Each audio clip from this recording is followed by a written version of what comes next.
everybody, welcome back to the channel. As we have more Birthright for you here, we're wrapping up the last of the Docandra sections, or realms rather. Today we're taking a look at sources. Now there's more than 10 mage regions in the area, which is a lot in a not so big territory, but a really cool one that we have today. A lot of just high-level wizards in this section as well, from the different realms. But today is the Gray Shadow, so lawful good, recommended, so players actually have access to this one. A lot of times the wizard ones aren't available. But yeah, as it says, the mountains of the Docandra possess some of the purest and most powerful magical potential on the whole continent. So when Tariq Uluin, the Grey Shadow, came here from Anawir, that'd be a fun just backstory to flesh out as well. To meditate on the nature of magic, he became the guardian of a small domain. So he's got 3 holdings in Khura'in. So even those 3 sources, only 3 sources, you got a level 8 and a level 7 in there, and even the 3 is really nothing to sneeze at.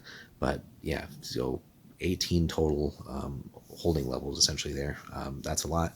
Fair bit of regency accumulated, so certainly enough to make sure your actions go through and power some realm spells and stuff like that. And, you know, all things considered for a wizard, 4 gold bars as treasury accumulated.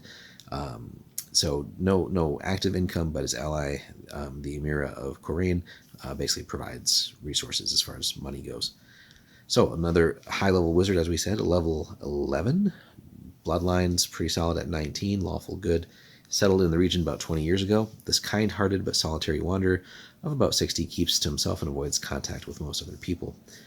So, unfortunately, don't get much more on that, but again, that's one where really the DM could work to uncover a little bit more or come up with reasons why the person's here, expand on that as it's already mentioned, but also just learning more about the backstory there and how this character got to this high level. But again, if you're running the domain as the wizard, certainly you'll have some goals that you'll want to establish, but also again you're working inside that realm, so it makes sense to develop a little bit of contact, a little bit more contact with the ruler there, and just could probably gain more income with the casting of realm spells and other things like that, and aiding in dealing with the realm's enemies. So, other wizards that we have here, again, there's quite a few mentioned. We just covered Runak, but we have some really cool names here. Dashid, the astronomer.